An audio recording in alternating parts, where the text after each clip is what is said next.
Bismillahirrahmanirrahim. Assalamualaikum warahmatullahi wabarakatuh. Sebelumnya, perkenalkan nama saya Azhar Muhadzi Purnama Putra. Saya dari kelas 2B, Program Studi Pendidikan Agama Islam. Baik, di sini saya akan menjelaskan tentang jar wa ta'dil. Nah, ilmu jar wa ta'dil merupakan salah satu ilmu dari cabang-cabang ilmu hadis. Ilmu ini sendiri, ilmu jar wa ta'dil, membahas tentang penilaian terhadap seorang perawi. Apakah seorang perawi tersebut dapat diterima ataupun tidak diterima? Apakah seorang perawi tersebut layak ataupun tidak layak? Nah, di dalam ilmu jar wa ta'dil ini terbagi atas dua kata, yaitu jar dan ta'dil. Nah, jar sendiri itu berarti cacat. Artinya jar itu dia menyebutkan aib-aib atau menyebutkan hal-hal yang menjadi kelemahan dari seorang perawi. Sedangkan ta'dil itu berarti adalah adil. Artinya ta'dil itu menyebutkan kebenaran-kebenaran atau menyebutkan kekuatan-kekuatan kelayakan seorang perawi dalam meriwayatkan hadis. Nah, ilmu jar wa ta'dil ini dia itu sangat mulia. Dia itu bertujuan untuk memurnikan kemurnian hadis, untuk menjaga kemurnian hadis. Melalui ilmu ini, para ulama bisa mengetahui siapa saja yang meriwayatkan hadis. Bukan hanya sampai di situ, tetapi melalui ilmu jar wa ta'dil ini, para ulama bisa mengetahui keadilan seorang perawi, kebenaran seorang perawi, kejujuran seorang perawi, bagaimana kekuatan hafalannya seorang perawi, dan juga melalui ini para ulama bisa mengetahui apakah seorang perawi itu lemah hafalannya atau mungkin perawi tersebut dia tuh seorang pendusta ataupun seorang yang tidak adil, seorang yang tidak jujur. Jadi ilmu ini itu sangat berguna untuk mengetahui apakah hadis tersebut dia sahih ataupun hasan ataupun doif.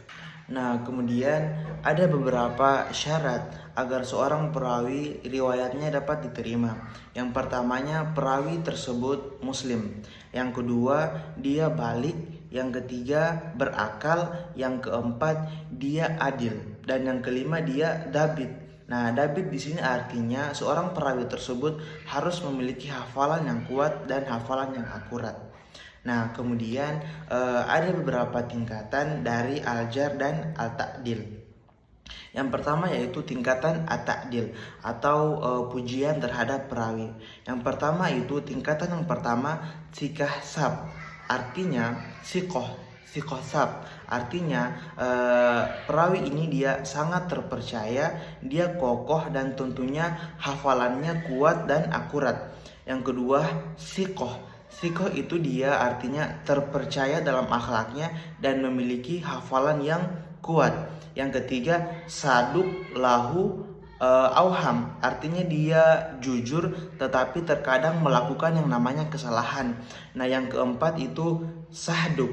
Nah, di sini artinya dia jujur namun hafalannya tidak sekuat dengan perawi di tingkatan yang kedua yaitu siqah. Yang kelima laiha bihi ba'as, artinya perawi ini tidak masalah diterima tetapi nilainya lebih rendah dari tingkatan yang kedua sahduk.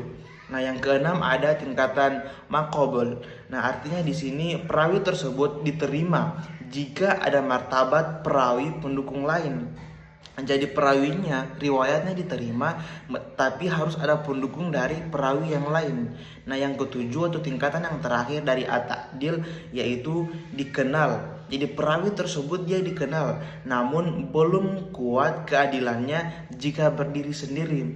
Artinya dia harus ada perawi-perawi yang lain supaya riwayatnya bisa diterima. Tetapi jika hanya sendirinya yang meriwayatkan hadis tersebut, maka dia tidak bisa diterima. Harus ada dukungan dari perawi-perawi yang lain.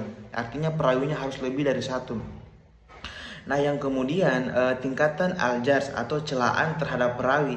Yang pertama yaitu kadzab. Kadzab artinya pendusta besar, sering membuat hadis palsu. Jadi perawi yang pendusta besar yang sering membuat hadis palsu, dia tidak diterima riwayatnya. Yang kedua yaitu matruk.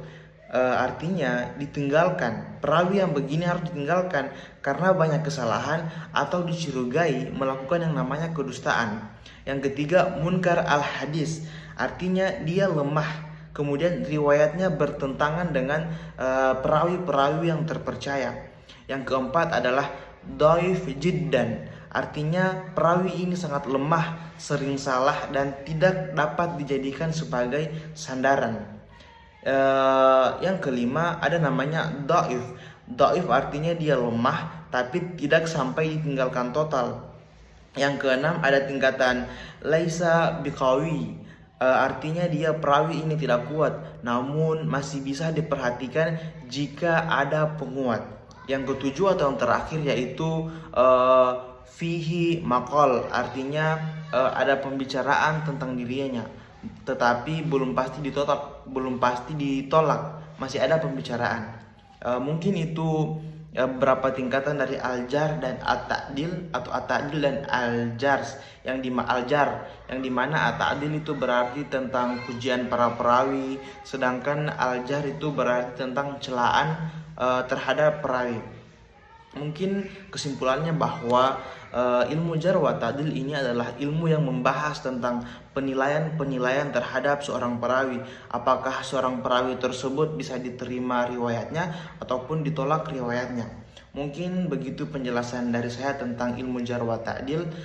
Sekian, billahi fi sabilil haq fastabiqul khairat. Assalamualaikum warahmatullahi wabarakatuh.